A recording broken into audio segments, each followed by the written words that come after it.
you were the drummer that played on the original 1973 Stalag 17 Riddim, the one that was released by Winston Riley, true? Yes, I.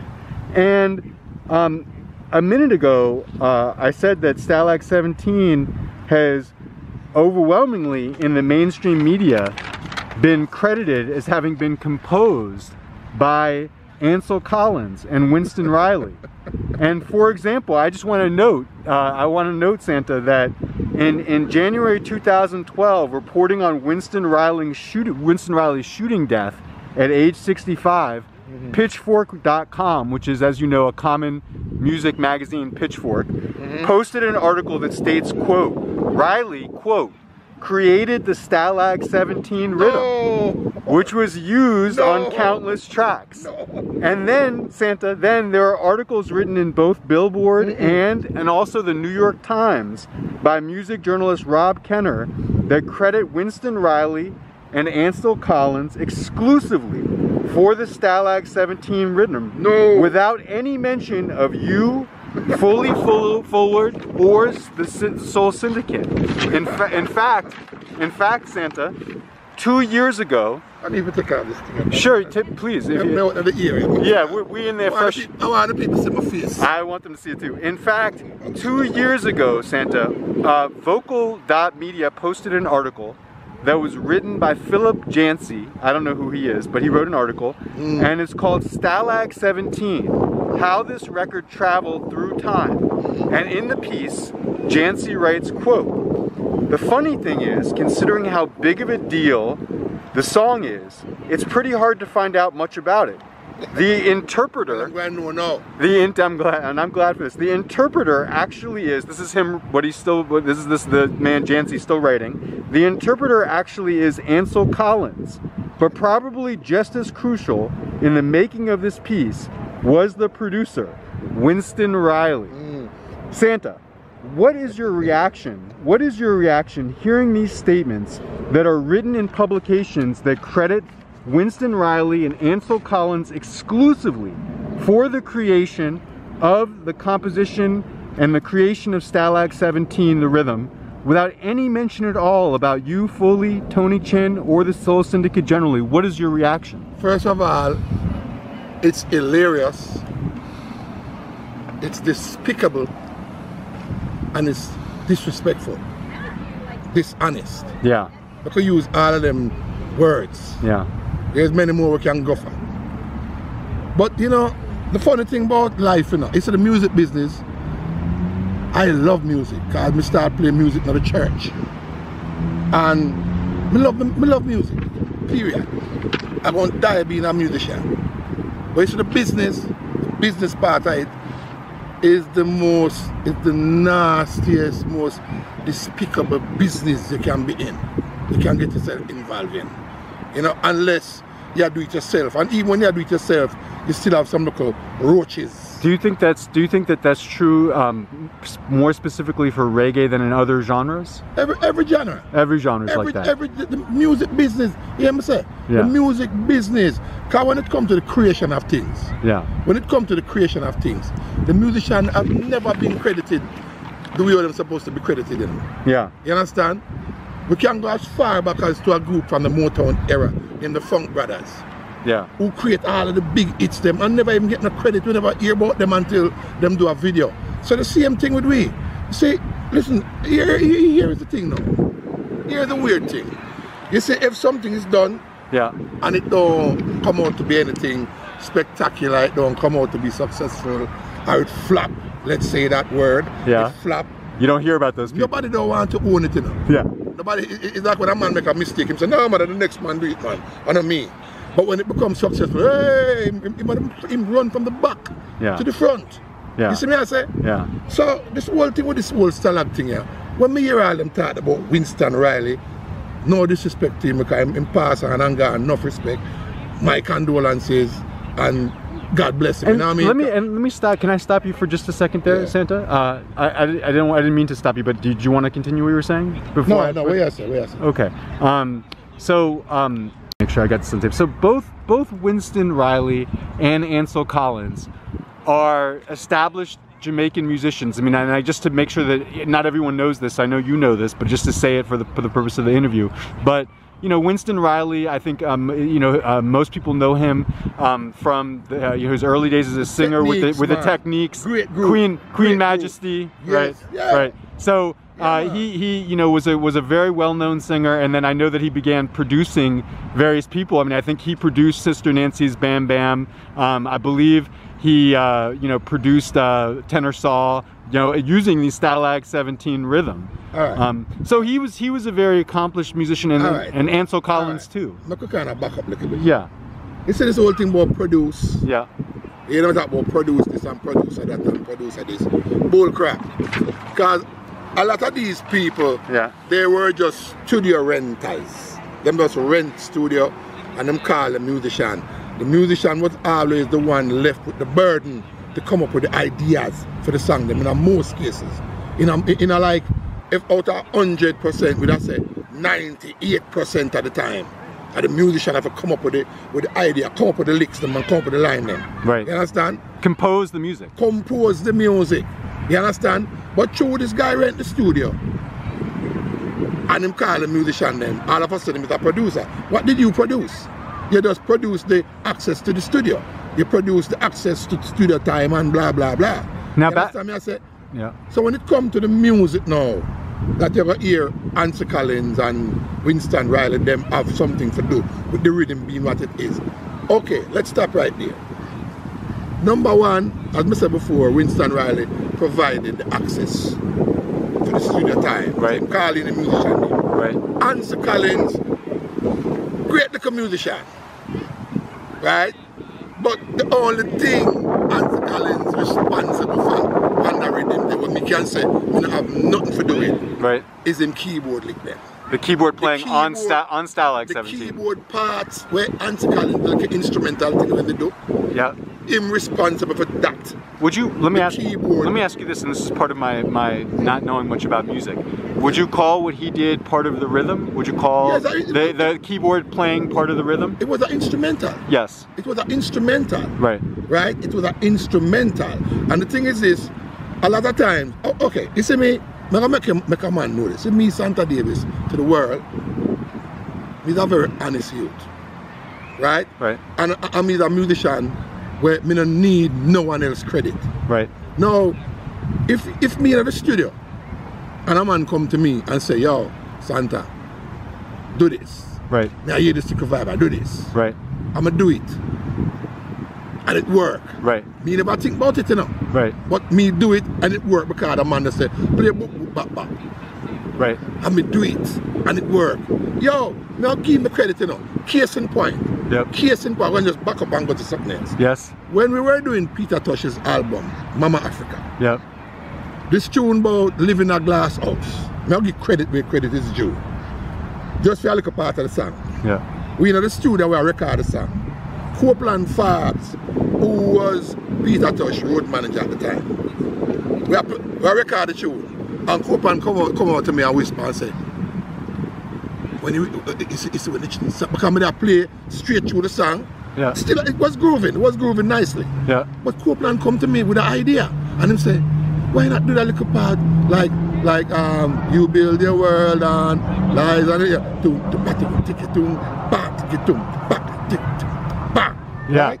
Yeah. But the idea that he gave me, yeah, was to play it all the way through that section. Yeah. But I broke it up. I said, nice idea. Doom, tattoo. Bam, doom, tackle. Bam. Somebody just do the syncopation on the first beat and play the rest of the song. Yeah. That was Copeland Farb's idea. I wasn't thinking about that. Yeah. But right now, on video, on tape, me can say Copeland Farb's come to me with that idea. I'm gonna do it. Right. So I'm not ashamed. Right. I am not ashamed. I'm not afraid to give people their credit where credit is due. So that with that said, if all this bull crap where the world here already, Ansel Collins tell fully forward to play that bass line. Ansel Collins tell me to play that drum beat. It's just weird and wicked and evil and dishonest. Because look here. Right now, Mr. Ella, my brain still a function like it used to function from that time. Right. I don't forget things. You bring in a song to me. You know what happened. You bring in a song to me from them time, but remember every part I can just play it. Yeah, you can remember back to when it was recorded. You understand? So, if Ansel Collins or Winston Wright or anybody in that studio that day had come to me and said, Santa, I want you to play that beat here. Yeah. I would be honest, because it's an honor for me to be, come here to look myself in the mirror, you know. Yep. I have to look at me, you know, in the mirror, you know. Yep. So if I go live a lie, I live a lie in front of God. Yep. I'm going to face God. I'm going to say me that God man. I'm going to say me that man of God and a spiritual person and be lying or take somebody. If any one of those guys came to I and said play that beat, I would be man enough today to say, yo, the other man to tell me, you know, I never think about that, you know. Right. To play that beat there. Right. I would be honest enough. I hear you. I wouldn't want, I wouldn't be so dishonorable to say, no man, I mean man, my idea that. No, because this world, we come on this earth for a short moment. Yep. And the best way you can live till you leave is the only best thing you can do. You see me I say? Yeah. So all this whole rubbish about, you know, because hold on, if you listen to a song name, where I spike called the name I am an Ethiopian. Hey Mr. Brown. Hey Mr. Brown, hey Mr. Brown, Ethiopian. I mean, listen where you hear on that song there. The same beat. I play that beat upon that song there before I come play the song. Right. Right. I play the same beat. So the thing is this, you know, whether I play it after or before, because here why that beat they come up now. Come on, I explain it, you know. You see the whole thing, my thing says funk, you know. It sounds like funk, right? Yeah. And now you're bingy me a play. Yeah. Now you're bingy. And the only reason why I end up do that was when the song, when Ansel Collins come, let me tell you exactly what. Ansel Collins would enter the studio. And it was Are you talking now about the day that Stalag 17 was recorded? Yeah. Hold on one second, Senda.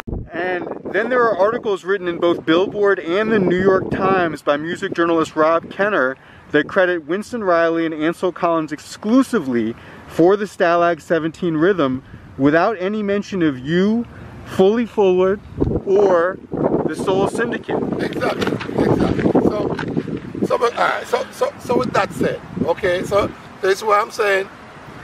When something is created or made or whatever, or composed or whatever, if it flop, in a Jamaica term, if it flops, right, nobody wants to own it, nobody wants to be a part of it. Right. But as soon as it becomes something successful, right, you see what I'm saying? Yep. Everybody wants to own it. Everybody is oh, I am the one who did that and I am the one who did that. No, just like I said, I am a very honest man, and if I am in the studio and I am playing and someone comes, because most of all of the time, these guys who say they are producers, all them do is produce studio time and call musician to the studio. And then it is the burden, it's up on the musician. We are the one that have the burden of carrying that whole composition on our backs. Can I ask you a question on that note, though? Sometimes there were, back especially in the early days of reggae music, there were situations, not to say that it's fair in any way, but there were situations where, and I'm thinking more exactly, I'm thinking of Coxon Dodd, for example, of Studio One, where a lot of those arrangements, the contracts he would have people sign were for work for hire. Yes. Right? And so when you do the work for hire, then the studio does actually get the copyright for the song, right? Well, here's what with a lot of that now. Yeah. I don't even think them even mention the word work for hire. Because a lot of musicians never know about those what terms. That means. Yeah. A lot of musicians, all musicians knew about, all I knew about back in them days was royalties. Yeah. I didn't know anything about publishing and all these type of rights. Yeah. You see what I'm saying? Yeah. So when you go into the studio and you record for a guy, right? Yes, him pay for the studio time, him hire you. You go into the studio and now you play. But it end up that the whole composition, you are the one actually coming up with the ideas as what part to play, or you're gonna play this part. The bass player come up with a bass line. Most important part. So it's a collaborative effort between musicians to come up with the ideas, and then them scream out, yes, that's nice, I like that. But Coxon that thing, if I can be sure, is that the musician them used to work. are the singers, them sing and whatever them do. And these guys, from what I learned, them used to get like a weekly salary. Them give them a little money every week. You know what I mean? And that was good because one of the paying bills and feed the kids. Yeah. But then have you signed a piece of paper, whether it was a big long blank piece of paper or whatever it was, but sign here as a receipt for your salary. Yeah. Right? Yeah. And if a man give you a piece of paper and say, sign here so that we can know that you collect your money or whatever. This is to prove that you collect your money for this work. You see what I'm saying? Right. No, all I'm gonna do is take that signature on that paper and then go in and fill in the blanks. You see what I'm saying? Yeah. So whatever ideas whatever involvement you had in composing the whole composition of the music, even the lyrics for the music the singer sing, by signing on that piece of paper and then them going on the dotted line and beep, beep, beep, beep, beep, beep. Yes, and this, that, and in perpetuity. That, you know all them law, you know the law terms, what them use. Sure. In perpetuity, wait a minute, what the hell is that? Forever. Yeah. You know what I mean? Yeah. Whoa, wait a minute, did I sign? I didn't sign that. Yeah, you did. That's your signature. And you see what I'm saying? And a lot of reggae musicians lost a lot of their rights that way, right? Lost their rights that way because they just signed a piece of paper. They didn't know. They didn't know. It's not that they were stupid or anything. Right. They just didn't know. They just didn't know because nobody told them that. Right. These guys know that. Coxon and the Dynamics, Iron Lee, all them people, those people who was in the business know about publishing rights. They knew all these things. So them don't tell we, the little guys who never been to school of law or school of economics, to know these things. When did you, Santa, start to realize that and start to make sure that you were getting credit for your compositions? It's when I come to America. Not until you got to America. When I come to America, when I start travel to America, like in Jamaica, then in Jamaica. When I start coming to Jamaica in the early 70s, no, late 70s, it's not until about the 80s now when I run into some, people in the business. I would start to talk and I said, well, publishing. I said, publishing, what is that? They said, okay, to show you how way out in the bushes I was as far as the publishing. I thought publishing was publicizing something. Right. Publish this. Hey, look, you publish it to the people. Yeah. So, people might laugh when they hear this, but that was my idea of publish. You publish something, you publish an incident, right? I didn't know the publishing thing was a right. A bundle of rights, A bundle of rights that belongs to you, the person. And so, I just learned that couple of years. Where people have talked about the creation of the Stalag 17 rhythm online. And so I want to mention, because there was this article 2 years ago on vocal.media that was posted, an article written by Philip Jancy, and it's called Stalag 17, How This Record Traveled Through Time. In the piece, Jancy writes, quote, "The funny thing is, considering how big of a deal the song is, it's pretty hard to find out much about it. The interpreter actually is Ansel Collins, but probably just as crucial in the making of this piece was producer Winston Riley."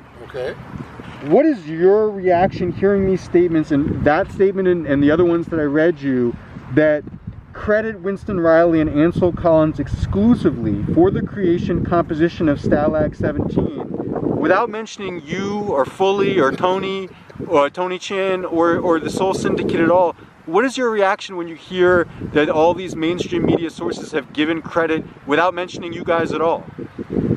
You were the drummer. You were the drummer of the rhythm. One of my favorite cartoon characters was Daffy Duck. Yeah. And Daffy Duck would say, "Despicable." He would spit all over the damn place. That's despicable. And that's how you feel. It's hilarious. It's disrespectful. Yeah. It's dishonorable. And despicable. And just use all the words that you can use to describe that old statement. Ansel Collins, now Winston Riley, sorry. Yeah. Never had nothing to do with the composition of that music. I can credit Ansel Collins with his keyboard parts. It was an instrumental. Sure. It was an instrumental. Now and it was made for Ansel Collins. But Ansel Collins never had nothing to do with the composition of the bass line, and the drum beat that I played. So now this might be a simplistic question, Santa, again, because I'm not a musician, right. but and so that's why I was asking, you know, Ansel Collins, when he played, as you say, you give him credit for playing the instrumental keyboards, the keyboards on Stalag 17, but Jamaican music, especially, you know, for a long time has been about drum and bass. And the rhythm, when you talk about the rhythm of a song, aren't you really mostly, when you're talking about Jamaican music, you're not talking about the keyboards, are you? You're talking about the drum and bass mostly when you're talking about a rhythm. Yeah, well, is that true? Okay, drum and bass is what drive a song. Yeah. You know what I mean? And you cannot discredit the other guys, the guitars and the keyboard. That is a part of the rhythm. It is part of it. So it's all part. It's all part of it. It's all part of the rhythm. Because even with guitar, check on the keyboard, with shuffles and all these things. Are they all equally? You know? Are they all equally important, or is the drum and bass most important? Yeah, man. Everyone. You know. We don't want to make this thing be a one-sided thing. Okay. Every instrument that is played in the music is equally important. On every track. On every track. Every track. Right. But knowing that there is that foundation, the drum and the bass, the music could never be anything without the drum and the bass. Right. But you can pull out the keyboard and pull out the guitar and pull out everything else, and that drum and bass is still driving, and you dub that and you do all these things. You can still dance to it. But when it comes to the music, they are equally important as far as the song is concerned. Yeah. You see what I'm saying? So the thing is this with Stalag 17, a song like Stalag 17, I don't want to stray from that. Stalag 17 was a collaborative effort of everyone putting in their little ingredients in the pot. You see what I'm saying? But you see when it comes to people call us to the studio because of our expertise and what we do.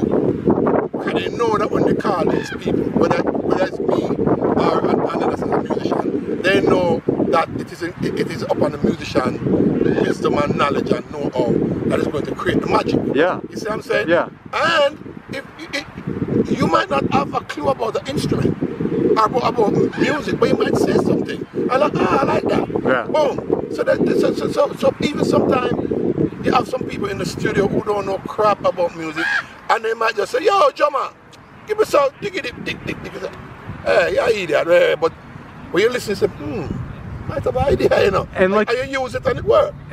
And like you said, you would credit someone who did that. I would, listen, if I'm in the studio and I'm playing and somebody come to me and say, "Yo, try this. Give me a little thing, man, on the drum." I figure it out. I say, okay, boom. I wasn't thinking of it, but guess what? Because of that idea, I'm like, whoa, I wasn't thinking of it, but this guy said something and I use it. I'm gonna give him credit. Case in point, Copeland Farbs.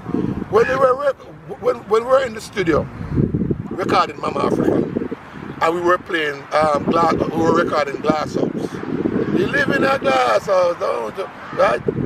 There was a section that come, "I'm no man, let no man harm you. Do unto others that they would do to," right? If you listen to that song here, like it never do pat tiki doom, bam tiki doom, bam tiki doom, bam doom, bam, right? While we were doing the song, cause we were kind of like, you know, working it out and stuff. Copeland Farbs came over to me, and him said to me, say, "Santa, you know that little part of the song, when that part come, you could have played like a little cut. So I take it into advisement, and they were like, "Man, what's the song?" You know, I was like, alright, cool. How we create a song? Yeah. We're putting it together. Yeah. So this man come with the idea, I'm not gonna push it on me. Yeah. That's the person I am. So I listened to it and said, okay, well, I won't. To me, it was kind of tacky to play a tactic through that whole section. Yeah. So to give it more hum for more groove, I just played the accent on the first beat, doom, to katu, doom, bam, right? And 2 and 4, right? Yeah. It's a doom to katu. So I hit the 4 on the downbeat. Yeah. And that's what happened to that song. And it made it right great. there. And it was a guy who don't play an instrument. Yeah. Copeland Farbs, I have to give him credit. Yeah. Even though nobody never know that, I want to give Copeland Farbs credit for that. That is who I am. Yeah. Yeah. I never have to say that. Yeah. Because nobody knew that. Nobody, if I didn't say it on camera, nobody would know that. Yeah. This is who I am. Yeah. I give credit where credit is due. So, with that said, I will be honest enough in the sight of God that if Ansel Collins or Winston Riley or anybody had come to me and said, play that beat on that song, Stalag 17, I would be honest and man enough to say, you know what, guys, me play it, them couldn't play it.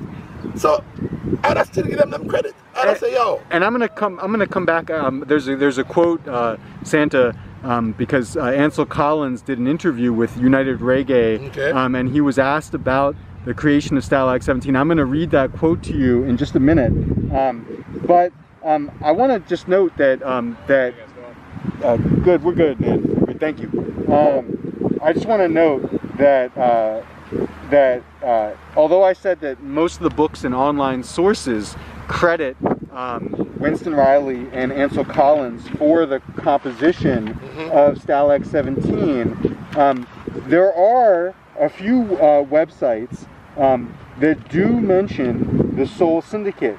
And for example, I thought it was particularly noteworthy when I was doing this research to find out that the American Wikipedia, now Wikipedia, of course you can't go by, you can't do all your research by Wikipedia, and Wikipedia is often incorrect.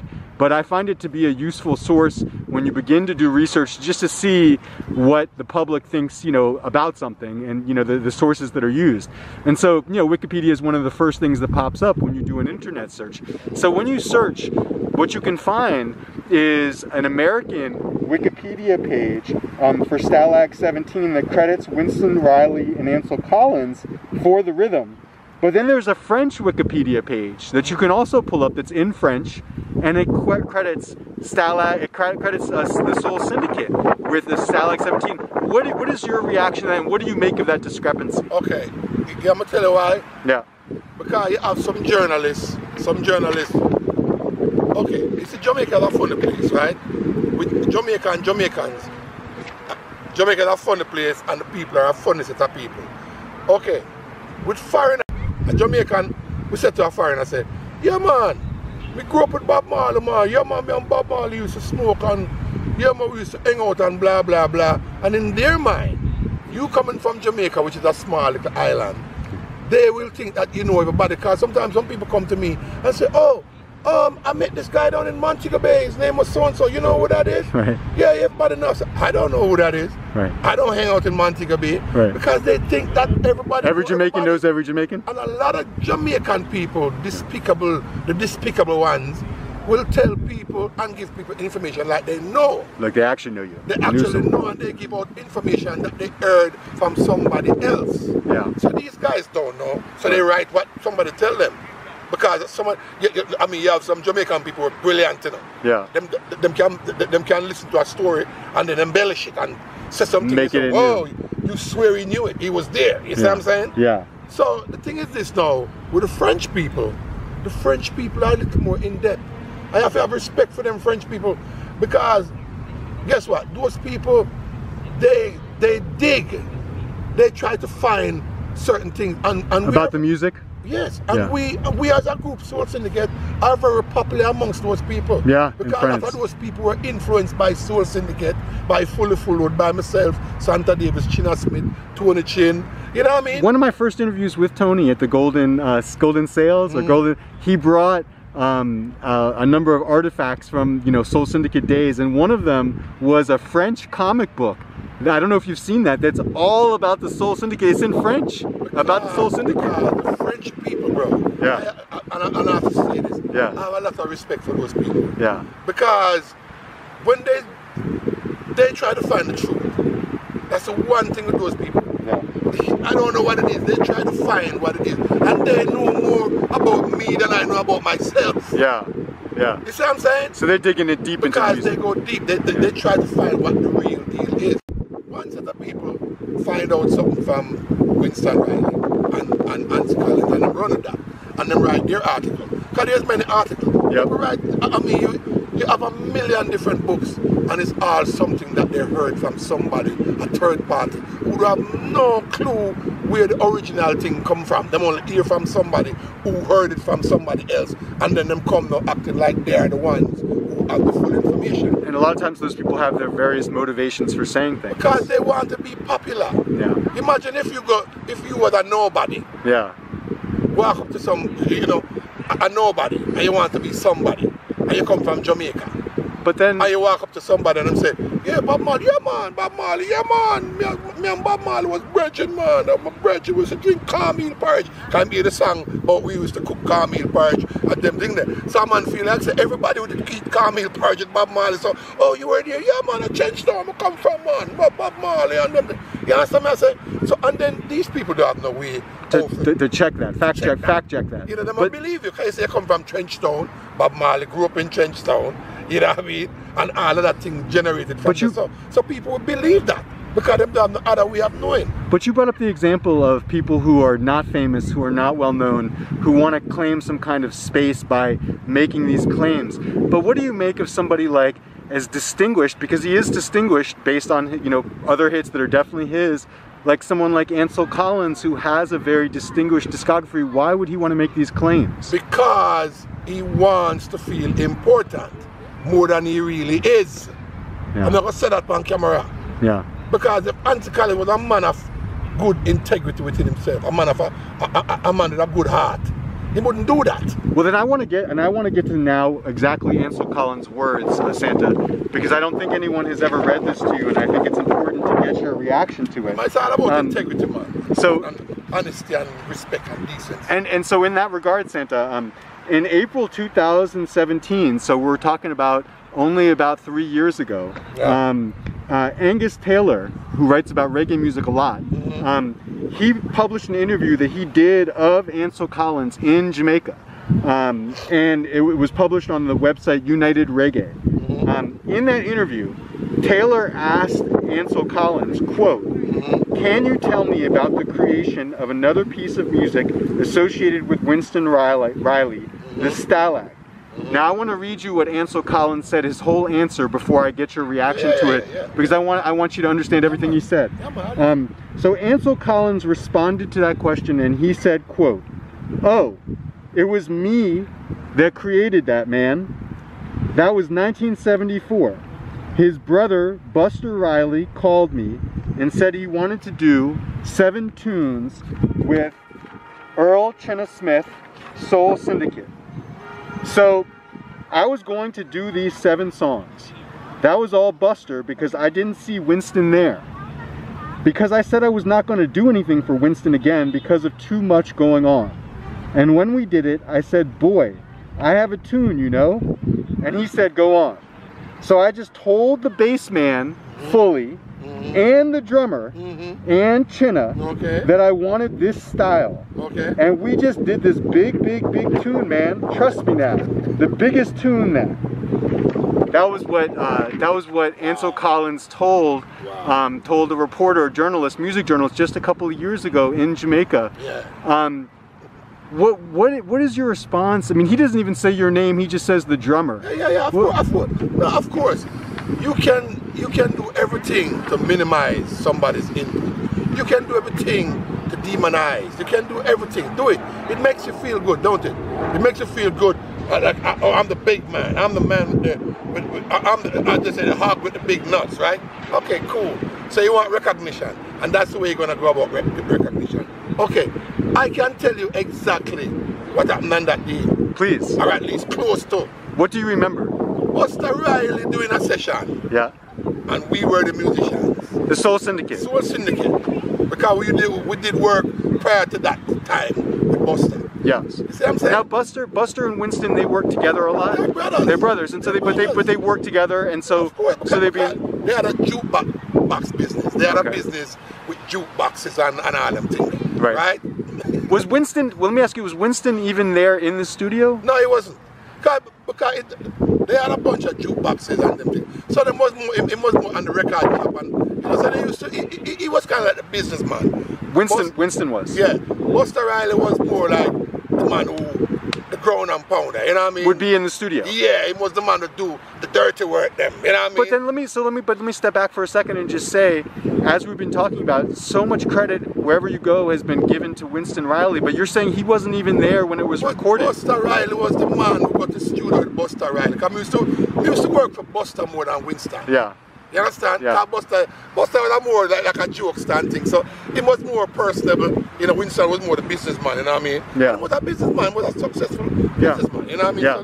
So no disrespect to Winston Riley. Sure. He was an accomplished businessman. You know what I mean? And I respected that. But Buster was the man. Buster, you know, he never called Answer Collins to 7 tune. He was doing some session, he was doing some songs, and it might have been 7 songs, whatever. Right. And that was, and then him say, okay, well, Answer, why you do a song? How frequently before that day did you guys, how often had you guys, the Soul Syndicate, worked with Ansel Collins before? I mean, from time to time we might run into each other. Because he would play in like the Aggravators, he would play in different studio bands, so you would see him that way? Yeah, from time to time, you know, we meet up, because the Aggravators was a bunch of musicians.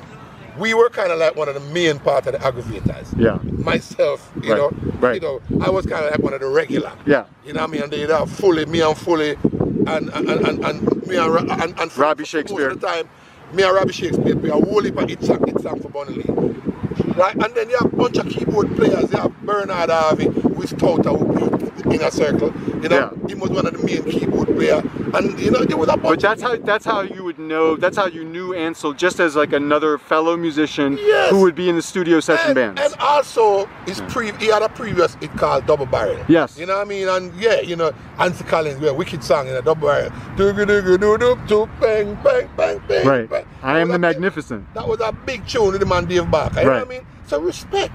Right. Respect. Right. Because me that man, I'm telling this, Bridget. Right. Me respect every man for them input to them. Because me not come, I am not going to come like, oh, me, Santa Davis is this. No. Right. Because it's a big team of people. Yeah. It's a whole lot of us who contributed to the thing. The day that Stalag was recorded. Yeah. He said, that's like a 2-card thing, man. Ansel said that. Yeah.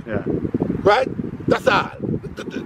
So meaning the 2 cards, okay, the idea where him have whatever melody that was in his head, which I never know anything about that, because I couldn't see inside of his head. Yeah. But him say it's like a 2-card rhythm, so whatever he was thinking to play, those 2 cards would match up with what he was thinking. Right. That's it. That's the only the only direction that he gave you guys. That's the only direction.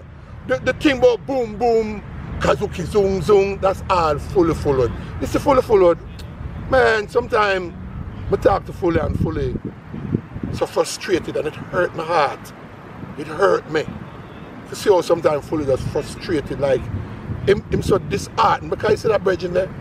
That man create some bass line of Jamaica. The man play upon some hit tune from Jamaica. Yeah. The man even Light Parks and them, Light Parks and We the People, the man used to say, them eyes are wait for hear the next tune of Fully gonna play. Chinna said when it said to me in Jamaica, that Miles Davis said he was the baddest bass man he'd ever seen. Listen, I say, Fully would have come with some line where you say, what the hell are you thinking? That's the type of person he is. And worse when me and him, because listen, we used to get up and rehearse like there was no tomorrow. So me and Fully had a band. Even to this day, if me and Fully went to the studio, it's just crazy shit going on. Right. I mean, this is not. It's just some crazy stuff. We would come up with some of the, because guess what? We like-minded. Right. We're Scorpios. You see what I'm saying? Yeah. We're both Scorpios. Yeah. So the thing is, you know, I don't know if that have anything to do with it, but we like-minded. We grew up together like a family. Yeah. So we understand. You know each other. I would do something and he would just answer it. Yeah. He would do something and I answer it. Yeah. And I repeat it. And he would repeat. And that's how we work off of each other. And we work off of each other. So when me and Fully go into the studio, it takes no time. It's not a whole damn day for him to just come up with a line that, where the hell did you find out? You see what I'm saying? So Ansel Collins, yes, mention, yeah, that 2-card thing. That's 2 cards. Doom ching, ching, whatever the cards were. You understand what I'm saying? Yeah. Fully came up with the bass line. So I'm there thinking, okay, I don't just want to play a regular 1 drop.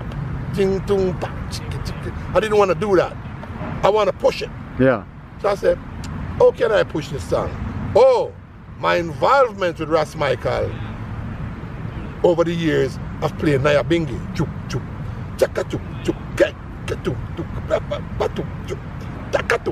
You use that.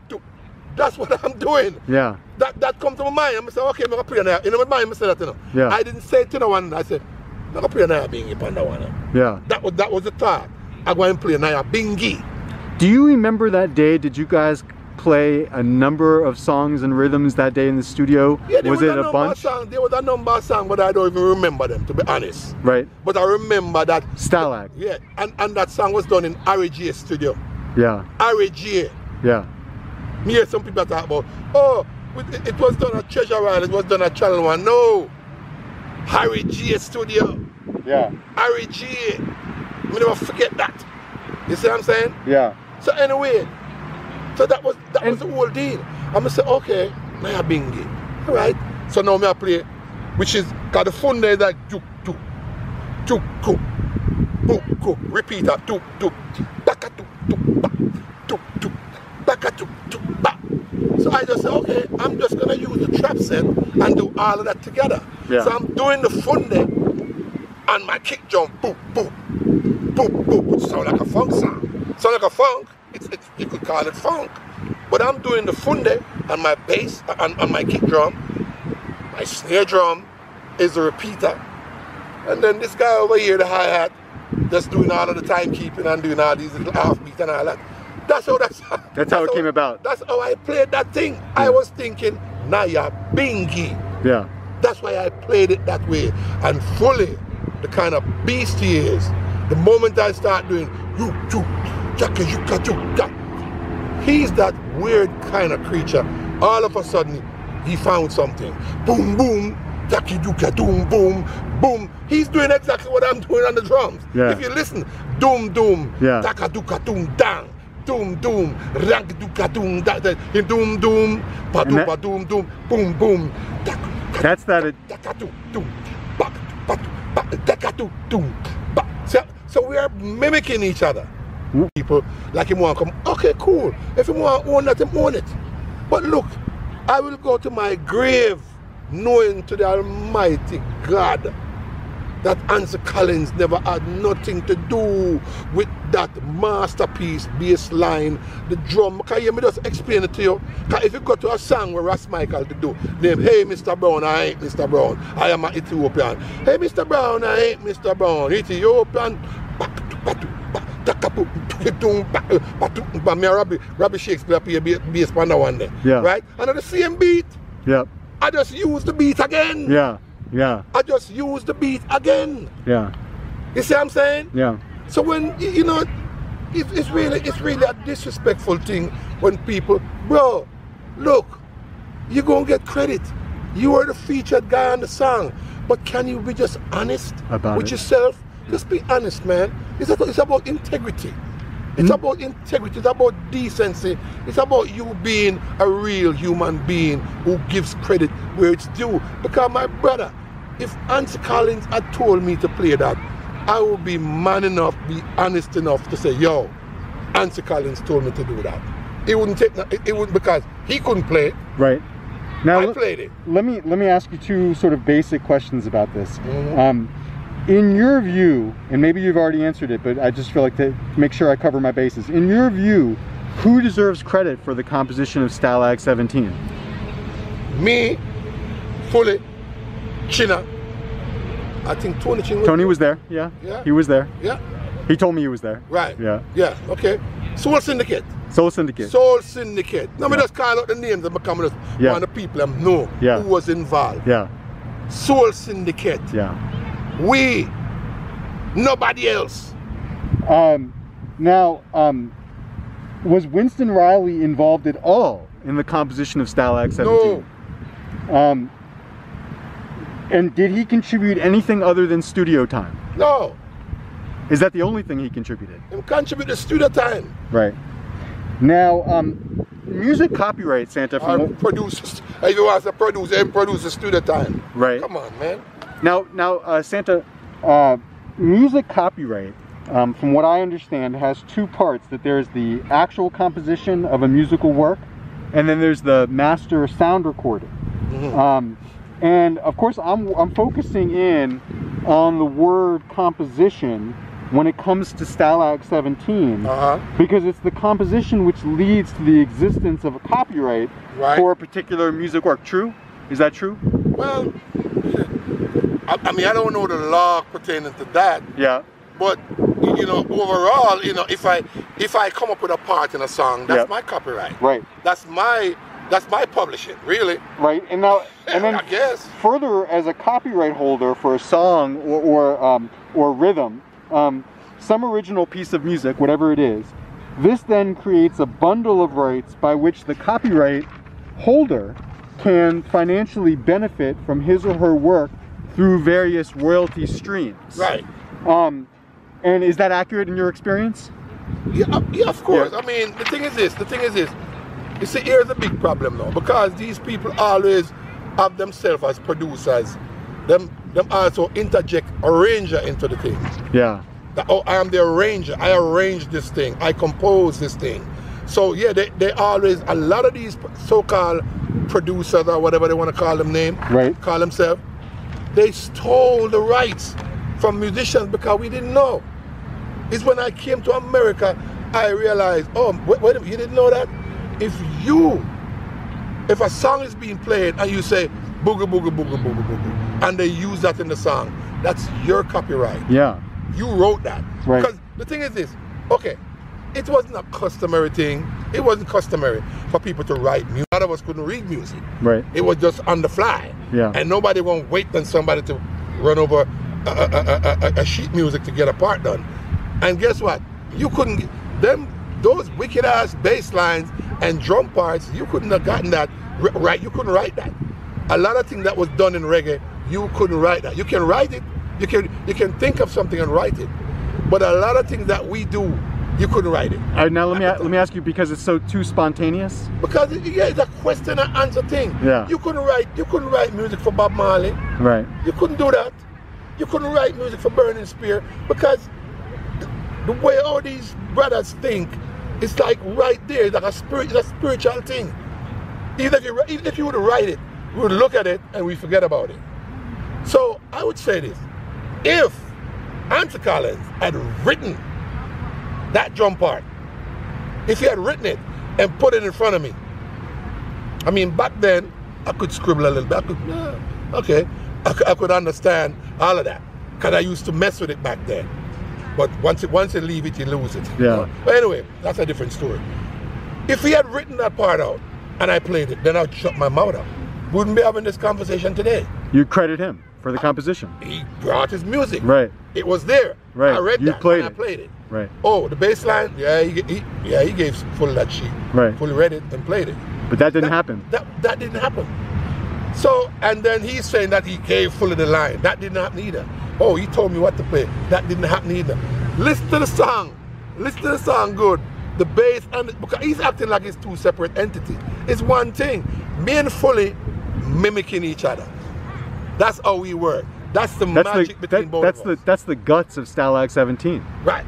Yeah. If you go listen to S. That was one of the big raves in Jamaica at the time. Another reboot of Stalag 17? No. Oh, it wasn't? No, I'm just saying, it's not the skank with that. I have to go back and listen to it. Yeah. I'm just talking about how people, I'm just talking about Fully's creation. Fully. How he came up with classic lines. Yeah. So I didn't want to mess it up. Yeah. I didn't want to mix it up. I'm just saying the classic lines that he would come up with. Yeah. And I'm just naming that song. Yeah. As one of them. Yeah. Boom, be-doom, now, be-doom. You know what I mean? Let me ask you. Just think like that, you know? Santa, in your experience, where there are multiple creators or composers for a song, normally, unless they contractually work something out different, all of the copyrights are equally split between the creators of the song. Is that true? Yeah, it's supposed to. That's how it should work. I mean, yeah, that's how it should work. It just depends. Okay, so if you go in, yeah, and you sign, if after you're finished working, yeah, and somebody say, oh, or even before you work, they say, okay, sign this agreement. Yeah. Oh, work for hire. Okay, now that's a different story. Because guess what? I'm not going to arrange nothing. I'm just going to play whatever you want me to play. Right. Because once you give me a piece of agreement and said, work for hire, don't expect me to come up with crap. Because if I come up, I'm going to, and it's work for hire. No, I don't believe in that. You see what I'm saying? But the way it's supposed to work is if I go in the studio with you and I come up with a part, I make the song become something. It's out of just a mutual thing where you say, okay, by you recognizing my input, you say, okay, I'm going to split the stuff with you. Yeah. Or I'm going to give you 2%, 4%, whatever, I don't know. Right. Whatever it works out to, that is fair. And you work it out, so I get, okay, so if Santa Davis go inside of the studio and I'm responsible for the arrangement of that piece. Yeah.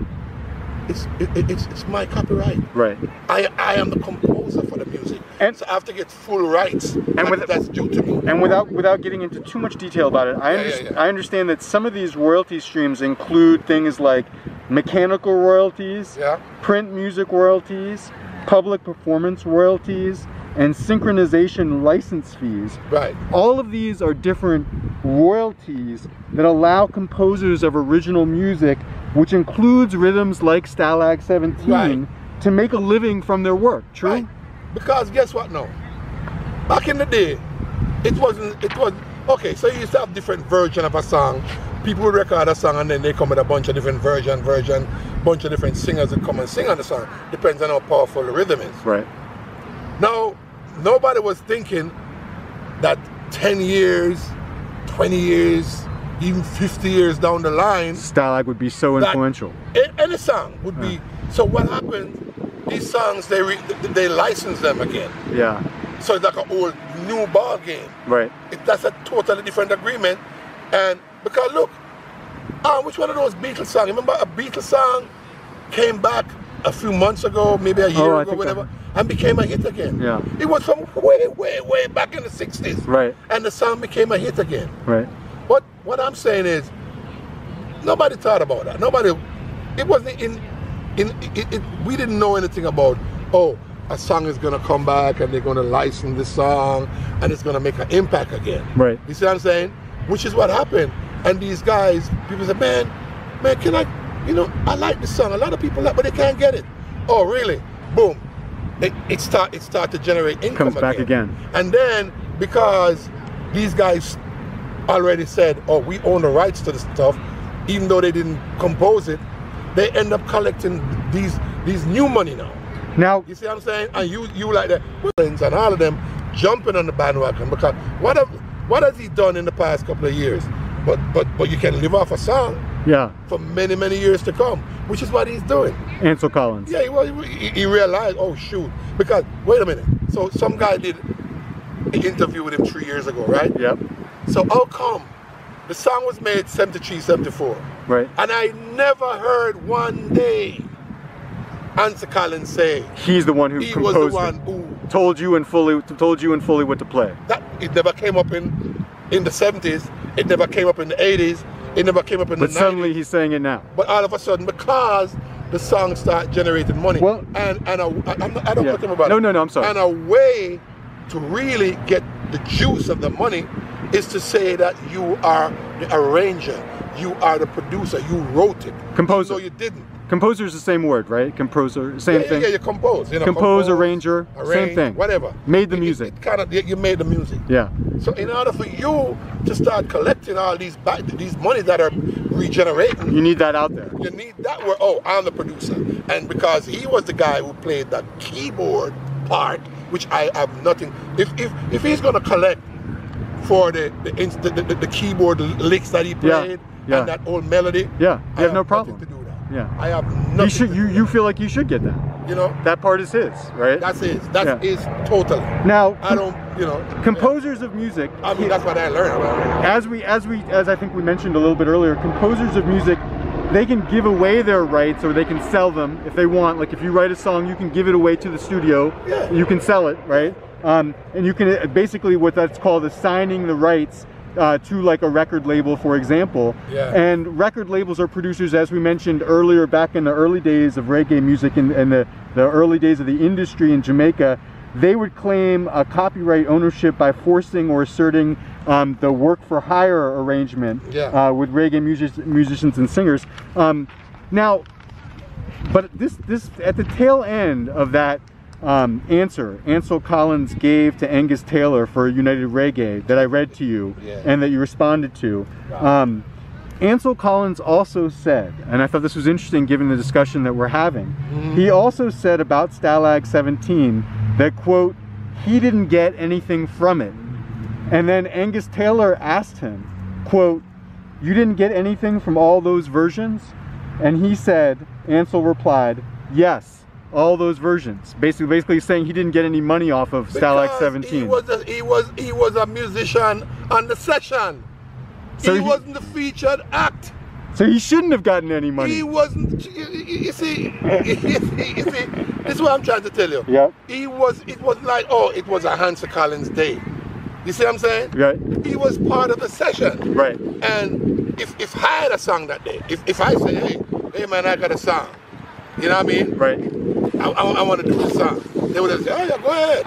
Right. But then they would end up owning the song because, you know, there was no paperwork. People used to just do things randomly. So, but it was a random thing. Do you think then, and I hear everything you're saying, Santa, that all makes perfect sense, but do you think that Ansel is being honest that he actually never did make any money from Stalag 17? You know what? I honestly don't know. Yeah. And I don't want to judge that. I don't want to judge on that. Yeah. I don't know. Okay. So I don't want to comment on something I don't know. But you do think that the reason why he's saying this is because he might be able to make money from it, and also because it adds to his discography, his reputation, to say that was his rhythm. His name, it was an instrumental that his name was on. Yeah. And the problem with a guy like him, that he still didn't even know nothing about publishing rights, copyrights. Back then either. But nobody knew. Yeah. So he just maybe signed an agreement with Winston. This is why he didn't want to deal with Winston Riley. Right. You remember yes, in that part he said that where he said, right. oh, I didn't want to do right, too much had gone on. Because too much things went on. Yeah. Whatever happened between them in the past, you know, it's like, oh, right. I don't want to deal with That's it. why he was dealing with Buster. You see what I'm saying? Yeah. You see but didn't know that if you deal with Buster, you're also dealing with Winston, which is why Winston's name keeps coming up with Stalag 17. That's what Winston did. He sent his little brother as a decoy, but he was the one who was doing all the big thing. He was the guy paying the money. Now, different from what Ansel says, on the opposite side of the coin almost. In that Billboard article from 2006 by Rob Kenner, where Winston Riley's son Kurt Riley is asked about Kanye West sampling the Stalag 17 rhythm, and he's asked, quote, this is the question that Rob Kenner asked Kurt Riley, did that lead to a nice check for the family? And Kenner wrote that Kurt Riley laughed loudly, and then he paused before answering, and then he said, quote, let's just say they did the right thing paperwork-wise. Kurt Riley also told Kenner that his father's catalog is, quote, monitored. Now, the Westbury Music Publishing Company in England administers Winston Riley's catalog, and they monitor all of his copyrights, and coincidentally, I don't know if it is coincidentally, but coincidentally, Westbury Music Publishing also represents Ansel Collins. I don't know nothing about all that. But has Soul Syndicate, or Fully Forward, yourself, Tony Chin, any of the guys from Soul Syndicate, have you ever raised this issue of copyright for the Stalag 17 rhythm? No, we didn't, because we didn't know, you know, we didn't know how we're going to go about it, because all these fences have been put up, you know what I mean? So we didn't know how we're going to contest that, you know what I mean? Because, you know, to contest something like that, you got to have some money. Ain't no lawyer going to come do stuff for free. Right. You know, you got to have some money to put into stuff like that, to prove that you did. And, you know, when did Soul Syndicate realize this was sort of like a thing that was sort of like out there that you guys weren't getting credit for? That it was so big? And it was early. Early. It was early on, because they were saying different people. At one time, I was talking to Sly one time, Sly Dunbar. Sly my good bro, you know what I mean? And we talk all the time. And he said to me that some people were saying, yeah, Sly, man, yeah, man, I read him the bad, man. Yeah, man, you play it. Sly said, no. Sly said, no, I didn't play that rhythm. It's Santown full of them. Because people thought it was the kind of everything that's done, any big music nowadays, because, you know, Sly and Robbie is established. Right. They're producers. The Rhythm Twins. They produce music. Right. They do Taxi Cab. They do what they do. Right. So if you hear Sly and Robbie produce an album, yes, they did. Right. You know what I mean? They're involved. Right. Yes, they did. Right. No questions asked. That's a different kind of producer. You know, they make the music happen. They make and produce it. Right. Yeah. So you know, so anytime people hear a song of that magnitude, they would automatically think, oh, it's Sly and Robbie. So Sly was like, no, Santown fully play that. Santown fully play this. You know what I mean? So, you know what I mean? Because we don't take each other's credits, man. Right. You know what I mean? What kind of life is that? Right. If I'm gonna know that you did something, yeah, I did it. For what? But then after a while, as you say, early on, I mean, it was such a big hit when it came out, and it has been such a big hit that's been repurposed all these years. Yeah, for years. And you guys, and you guys, you know, Tony and Fully and you, and Chinna, you know, you guys were seeing how it was being used and how people were, you know, somebody's making a lot of money off of this rhythm. Did you guys, I mean, did you one, ever do, as far as you know, anything about it after the fact? Like, and then two, did you ever, you know, run into either Winston Riley or to Ansel Collins since the rhythm, you know, was come out, and, you know, years after? Did you ever have any conversations with either of them about the rhythm? Okay, since you asked that, let's get it. Let's get, as my friend, not my friend, but one of my favorite newscaster, Chris Cuomo on CNN. Let's get after it. Prime time. Prime time. Hey Chris, don't sue me. I'm just using your quote. Let's get after it. Yo, so one day, I mean, the song, it was blowing up so much all over the place, because back then that rhythm was like taking over everything. Yeah, everybody was on it. They re-recorded it with different people. In fact, Winston Riley made an entire album. It's called Stalag 17, 18, and 19, which has all songs with just all the Stalag rhythm. Yeah, and a bunch of different artists. Right. Okay. So Wilford Lithimus or something, he's a famous Jamaican artist. He made that cover. Everybody, a lot of people who made, since Sister Nancy's career was all centered around that. True. Without that song, she wouldn't be that big. Bam Bam. Bam Bam, nobody, you know. I mean, she wouldn't, don't get me wrong. Right. She's a great female artist. She did her thing. She deserved credit. But that's her calling card. But Stalag 17 is the rhythm that got her. Yeah. None of her, I mean, she had some other bad songs too. Yeah. But Stalag 17, Bam Bam was the thing. Yeah. So okay, back to Winston Riley. So that song was blowing up so much all over the place. Every artist making the name off of that album. So I saw him one day. I ran into him one day. And for me at the time, it was a joke, because I didn't know what recourse to take, as far as, I wasn't even thinking about that. Yep. But I saw him one day, and I looked at him and said, yo, Mr. Riley, you know, say, you owe me some royalty for that rhythm there. You owe me some money, you owe me some royalties. Wow. And he never spoke to me after that again. Did he even look to you when you asked him that? He give you a cold eye, a stink eye? Yeah. It was as if I stole something from him, like, or I messed with his family or something. The way he was like a scar. I said, I was saying it as a joke, but he took it serious because he realized that it was true. Yeah. He owed me some royalties off of this thing, right? But when I said, yo, Mr. Riley, you know that joke, you know? Mr. Riley, you owe me some royalty off of that there, you know? And Winston Riley never spoke to me. You were dead to him. Never a word. Do you have any idea, roughly, Santa, when that was? That you had that conversation with him? That was in the 70s. That was somewhere in the 70s. Maybe a couple years after it came out? Yeah, it could have been 77. Yeah. 78. The song came out in 73, so a few years after. Right, yeah, it was like between 75, 70. Well, anyway, in that timeline. So, and I said it to him, and he looked at me, and he looked at me with a scar. Bob Marley said, he looked at me with a scar why they eat up all my corn, you know what I mean? So, you know what I mean? And him look, and I just said it to him, you know, you want some royalty, you know? And he never spoke to me ever again. So he did an interview, you know, his son or whoever it is. Maybe that one Kurt Riley I was talking about. Kurt Riley, whoever he is, I don't know him. But anyway, I might know him, you know, no disrespect, because I'm not here to bash anybody, but I'm just speaking my truth. True.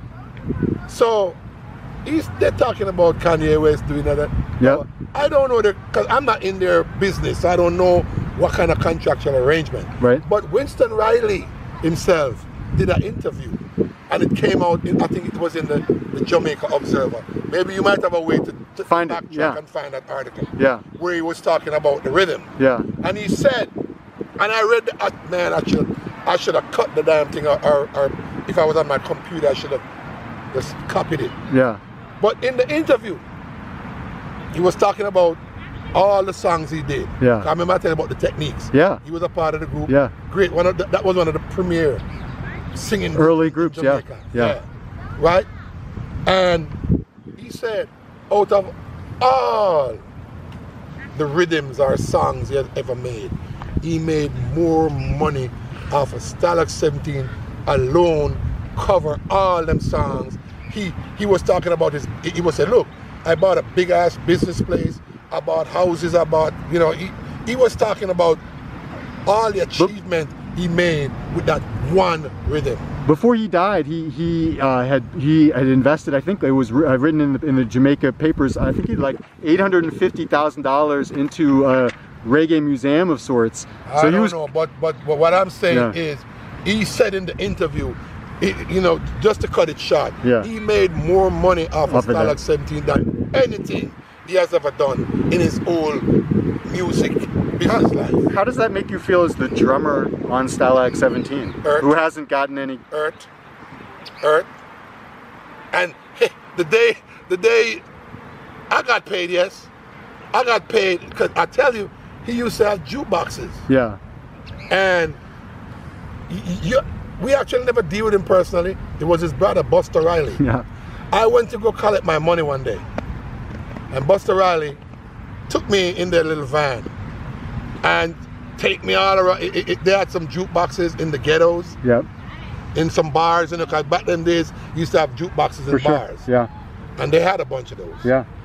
And he had me drive around with him like for half of the damn day, clearing those jukeboxes. Like I was his security guard. Wow. Clearing his jukeboxes. And then this man gave me a bag of damn silver. Wow. A bag of silver. Sounds almost it sounds almost like 30 coins of silver. Tears. I said, bro, what am I gonna do with this? He said, but you know, like the amount of money I was supposed, $100 or whatever it was. That was supposed to be your payoff. It was a bag of freaking silver, bro. He was trying to pay you off. And I was like, he said, but that's, I said, bro, man.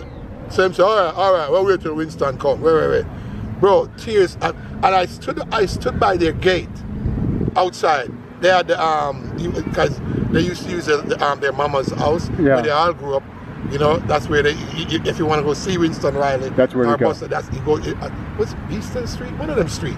Yeah. But I remember going on that street, and I stood outside. Bro, tears came to my eyes, bro. I cried, literally cried, like, damn. You know, I had to wait. After this man take me around through in jungle, trench town, or some places where you could easily get robbed at the time if guys wanted to do something. And I was this tall guy. Buster Riley was a short guy, you know what I mean? So I'm this big, tall giant. Yeah. And this man is clearing these jukeboxes. If somebody, they would have probably licked my head off just to take the damn money. You see what I'm saying? And this man trying to give me a bag of freaking silver. I couldn't even lift it. I said, where am I going to? I'm going to the bank with this? They would look at me. I'm not a businessman, and I'm walking into a bank with a bag of freaking silver. But it showed you his guilt, huh? Yeah, and I was there, and he said, all right. And I stood there, and I waited, I waited for, and the sun, you know, when the sun started coming out in Jamaica, anywhere you stand, it hits you. You got to keep moving. And I was doing that for like a portion of the day, to way up in the day. Then the big boss drove up, and I was so embarrassed. You see what I'm saying? So when you see these people do these things, and then when I hear Ansel Collins and all these other people talking about ownership to this thing, it hurts. Was what Buster did, when that story that you just told, and I'm glad you did, you think that was Buster's guilt getting at him, trying to give you something just because he realized? That was his way of, he's saying he was really honestly trying to pay you for that? They're going to pay you, but this is how they're going to pay you, because they collect, it's money.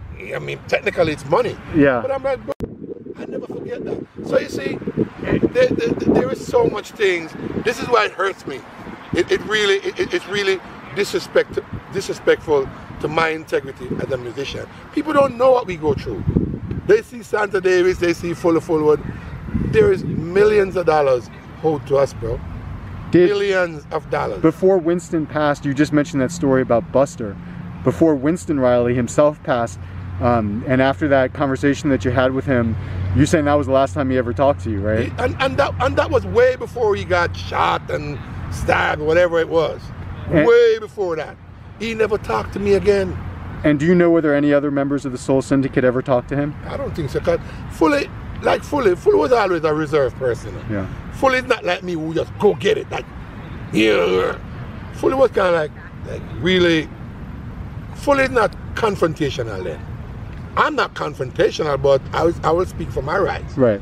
And I used to take backup for him. You know what I mean? I used to be the ramrod, like, yo, that's cool. Me deal with this, blah, blah, blah. You know what I mean? But it's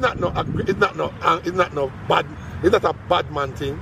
He was just a person who, he was more reserved than me. I would talk. So as far as you know, there was never any other talking between them? Nobody. And what about now with Ansel Collins? Over the years, has there ever been an attempt by you guys, the Soul Syndicate, to talk to Ansel Collins about maybe even him himself correcting just the history about how it went down? Well, somebody called Fully and told Fully about what Ansel had said. In that interview I just read? Yeah.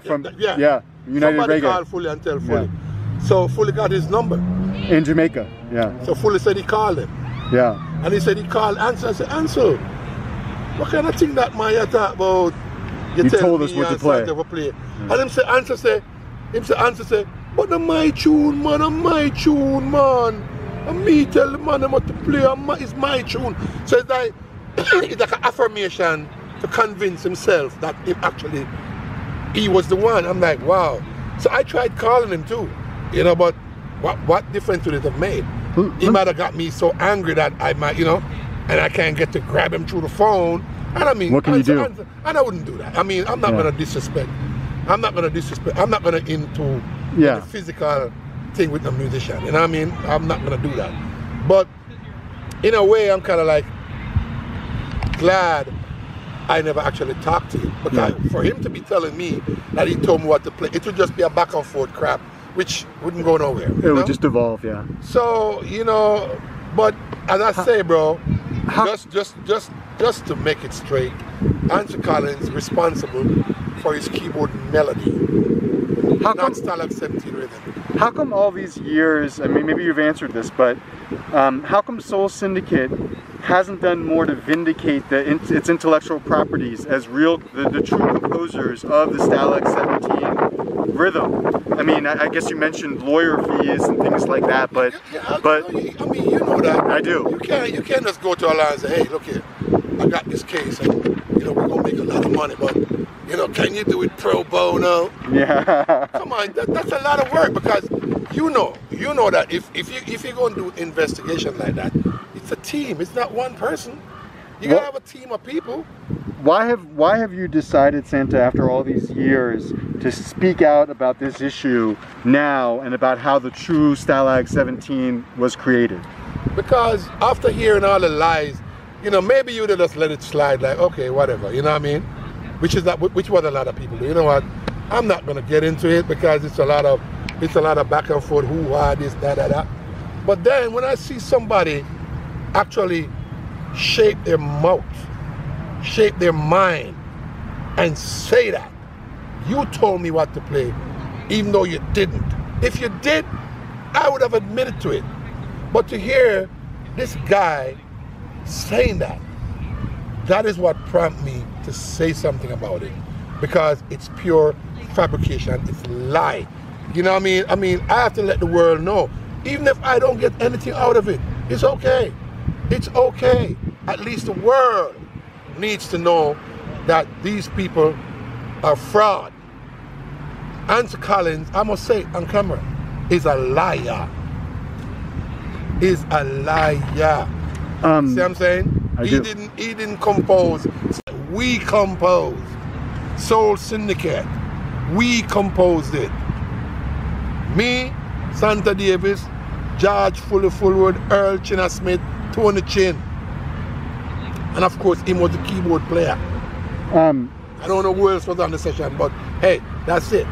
Santa, I'm gonna ask you for one final word on this, but before I do that, I want to just say, first of all, thank you so much for this time to talk to you. Yeah. There's still, you know, as I mentioned to you when we wrapped up our first interview, which was already so long, that there's still so many more things I want to ask you and talk to you about as it concerns your career. Just to mention, you know, like I want to talk to you much more about your work with Dennis Brown. I want to talk to you more about Peter Tosh and what that was like being with Tosh for all those years. And when we last spoke, we talked mostly about things revolving around Peter's death, but not so much about your time with him. So I want to revisit that when we next get together. And of course I want to ask you more about your emigrating to California and your work with Big Mountain, which is a huge part of your, you know, discography. So I definitely want to get into those things. Will you, Santa, for, you know, the sake of reggae music and the fans who really want to know more about your career, will you meet with me maybe in the fall again, so we can continue our interview and talk more about some of these things we haven't gotten to today? Yeah, man, we can, man. You know, cool. You know what? Look, the history, just like Dennis Brown had a song, the half has never been told. Yeah. The half has never been told. You know what I mean? That's true for reggae music, yeah? So, you know, the thing is this, man, there is so much that goes into what I'm saying, bro. And I mean, I don't have to lie to nobody. Just like I say, I don't need to lie. I don't need to take somebody else's credit to be who I am. Because if you notice, I'm at the back all the time. I'm the guy behind the drum. Hey, if you look at it's hard to see you. Hard to see you back there. If you look at Peter, you see me now. Yeah. But if you look at that Peter Tosh video, yeah, you can't see me. Yeah. You hardly never see me on a Peter Tosh performance unless the camera guy just deliberately suddenly comes went around back you. there. Come my drum. I don't care if you see me. Yeah. You know, I'm not the kind of guy who's into the hype. You know, hey, here I am. I'm playing the drums over here. I don't care. I want you to hear. I want you to feel. Care about me. Santa. About me. Santa. I only have two, maybe 1.5 questions for you here. Let's get after it. Yeah, let's get after it.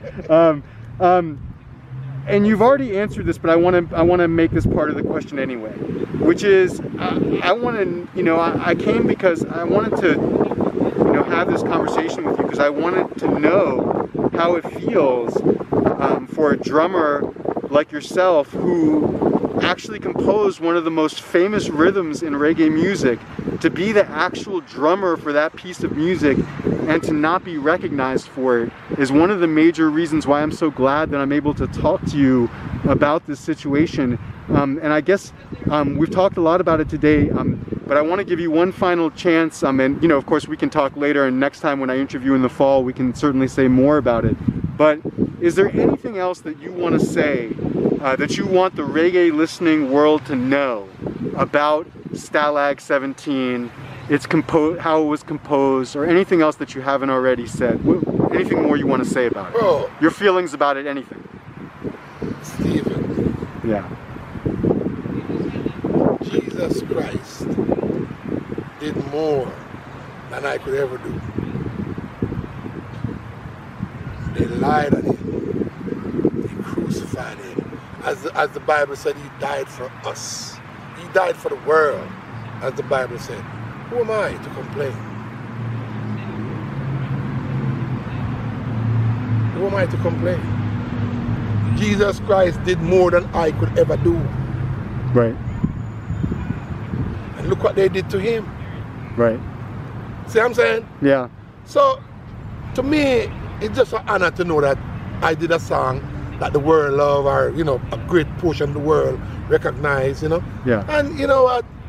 By me not getting the reward that I think I deserve, my brother Fully, China, Tony, you know what? It's okay. Because Christ, I go back to that again, Jesus Christ did more than I could ever match up to what they did to him. I hear you, So Santa. who am I?